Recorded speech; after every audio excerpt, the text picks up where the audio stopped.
আসসালামু আলাইকুম, স্বাগতম জানাচ্ছি বিবিসি নিউজ আন্তর্জাতিক সংবাদে। শুরুতেই সংবাদ শিরোনাম, এরপর বিস্তারিত। নিরাপত্তা রক্ষার লাল রেখা ঘোষণা ইরানি বিপ্লবী গার্ডের। বিক্ষোভে উত্তাল ইরান, নিহত অন্তত ৬২। ভেনেজুয়েলায় তেল উৎপাদন বাড়াতে মার্কিন কোম্পানিগুলোর সঙ্গে বৈঠক ট্রাম্পের। সুন্দরভাবে বা আরও কঠিন উপায়ে গ্রিনল্যান্ড দখলে নেবে যুক্তরাষ্ট্র।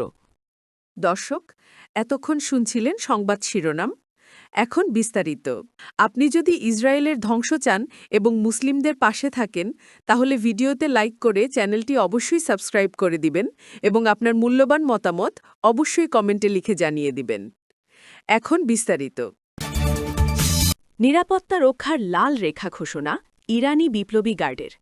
ইরানের ইসলামিক বিপ্লবী গার্ড বাহিনী শনিবার সতর্ক করে বলেছে, নিরাপত্তা রক্ষা একটি লাল রেখা এবং সামরিক বাহিনী জনসম্পত্তি রক্ষায় অঙ্গীকারবদ্ধ। একই সঙ্গে সাম্প্রতিক বছরগুলোর সবচেয়ে ব্যাপক বিক্ষোভ দমন করতে ধর্মীয় শাসন ব্যবস্থা প্রচেষ্টা জোরদার করেছে। এই বিবৃতি আসে এমন এক প্রেক্ষাপটে যখন শুক্রবার ট্রাম্প ইরানের নেতাদের উদ্দেশ্যে নতুন করে হুঁশিয়ারি দেন এবং শনিবার মার্কো রুবিও ঘোষণা করেন, যুক্তরাষ্ট্র ইরানের সাহসী জনগণের পাশে রয়েছে। রাতভর অস্থিরতা অব্যাহত ছিল। রাষ্ট্রীয় গণমাধ্যম জানায়, তেহরানের পশ্চিমে কারাজ শহরে একটি পৌর ভবনে আগুন দেওয়া হয়েছে এবং এর জন্য দাঙ্গাকারীদের দায়ী করা হয়।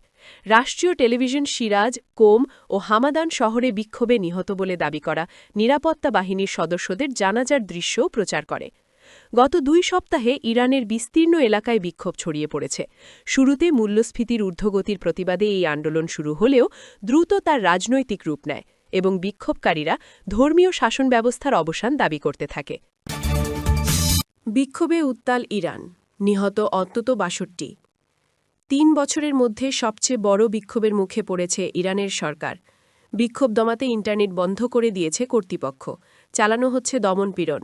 দেশটির মানবাধিকার সংস্থা HRANA এর বরাত দিয়ে রয়টার্স জানিয়েছে, গত ২ সপ্তাহের বিক্ষোভে অন্তত ৬২ জন নিহত হয়েছেন।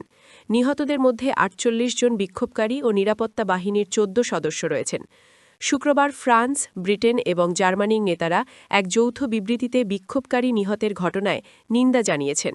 সেই সঙ্গে ইরানি কর্তৃপক্ষকে সহিংসতা থেকে বিরত থাকার আহ্বান জানানো হয়েছে। এক প্রতিবেদনে AFP জানিয়েছে, জীবনযাত্রার ব্যয় বৃদ্ধির ক্ষোভ থেকে ১৩ দিন আগে শুরু হওয়া বিক্ষোভ ক্রমেই রূপ নিচ্ছে সরকার পতনের আন্দোলনে। বিক্ষোভকারীরা দেশটির সর্বোচ্চ নেতা আয়াতুল্লাহ আলী খামেনির বিরুদ্ধে অবমাননাসূচক স্লোগান দিচ্ছেন, যা দেশটির বাস্তবতায় খুবই বিরল। ইন্টারনেট পর্যবেক্ষণ সংস্থা নেট ব্লক জানিয়েছে, গত ২৪ ঘণ্টা ধরে ইরানে ইন্টারনেট বন্ধ করে রাখা হয়েছে। ইরানের তথ্য ও যোগাযোগ প্রযুক্তি মন্ত্রণালয় জানিয়েছে, দেশের চলমান পরিস্থিতিতে যথাযথ নিরাপত্তা কর্তৃপক্ষের সিদ্ধান্তে ইন্টারনেট বন্ধ করা হয়েছে। তবে অ্যামনেস্টি ইন্টারন্যাশনাল অভিযোগ করে বলেছে, বিক্ষোভ দমন করতে ইরান শাসকরা আন্তর্জাতিক আইনের অধীনে যে অপরাধ করছে তার প্রকৃত প্রমাণ লোকাতেই সম্পূর্ণভাবে ইন্টারনেট বন্ধ করা হয়েছে। ভেনেজুয়েলায় তেল উৎপাদন বাড়াতে মার্কিন কোম্পানিগুলোর সঙ্গে বৈঠক ট্রাম্পের। যুক্তরাষ্ট্রের প্রেসিডেন্ট ডোনাল্ড ট্রাম্প শুক্রবার হোয়াইট হাউসে বিশ্বের কয়েকটি বৃহৎ তেল কোম্পানির শীর্ষ নির্বাহীদের সঙ্গে বৈঠক করেছেন।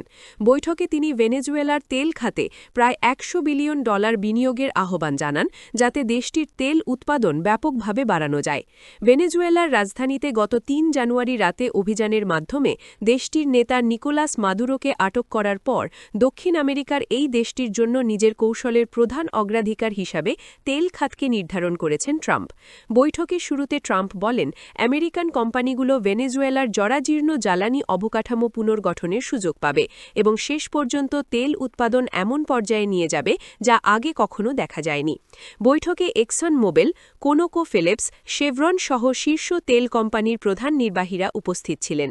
ট্রাম্প বলেন, কোন কোন তেল কোম্পানি ভেনেজুয়েলায় কাজ করবে সে সিদ্ধান্ত যুক্তরাষ্ট্রই নেবে। তিনি ভেনেজুয়েলার অন্তর্বর্তী নেতৃত্বের সঙ্গে হওয়া একটি চুক্তির প্রশংসা করেন, যার আওতায় যুক্তরাষ্ট্রে ৫ কোটি ব্যারেল অপরিশোধিত তেল সরবরাহ করা হবে। তার মতে, এই সরবরাহ অনির্দিষ্টকাল ধরে চলবে। সুন্দরভাবে বা আরও কঠিন উপায়ে গ্রিনল্যান্ড দখলে নেবে যুক্তরাষ্ট্র। যুক্তরাষ্ট্রের প্রেসিডেন্ট ডোনাল্ড ট্রাম্প আবারও গ্রিনল্যান্ড দখলে বল প্রয়োগে ইঙ্গিত দিয়েছেন। ডেনমার্কের সার্বভৌমত্ব উপেক্ষা করেই স্বায়ত্তশাসিত আর্কটিক দ্বীপটিকে নিয়ে শুক্রবার এ মন্তব্য করেন তিনি। হোয়াইট হাউসে শুক্রবার তেল কোম্পানির নির্বাহীদের সঙ্গে এক বৈঠকে ট্রাম্প বলেন, তারা পছন্দ করুক বা না করুক, গ্রিনল্যান্ড নিয়ে আমরা কিছু একটা করতে যাচ্ছি। ওই বৈঠকে উপস্থিত তেল নির্বাহীরা ভেনেজুয়েলার খনিজ সম্পদ থেকে সুবিধা নেওয়ার অপেক্ষায় আছেন। গ্রিনল্যান্ড প্রসঙ্গে ট্রাম্প আরও বলেন, আমি চুক্তির মাধ্যমে সহজ পথে বিষয়টিকে সমাধান করতে চাই। এতে কাজ না হলে কঠিন পথেই করব। ট্রাম্পের দাবি, খনিজ সম্পদে সমৃদ্ধ এ দ্বীপ নিয়ন্ত্রণ করা যুক্তরাষ্ট্রের জাতীয় নিরাপত্তার জন্য জরুরি, কারণ আর্কটিক অঞ্চলে রাশিয়া ও চীনের সামরিক তৎপরতা বাড়ছে। মার্কিন প্রেসিডেন্ট আরও বলেন, আমরা রাশিয়া বা চীনকে গ্রিনল্যান্ড দখল করতে দেব না। আমরা পদক্ষেপ না নিলে তারা ঠিকই সেটিকে দখল করে নেবে। তাই গ্রিনল্যান্ড নিয়ে আমাদের কিছু করতে হবে, হয় তা সুন্দরভাবে, না হয় আরও কঠিন কোনো উপায়।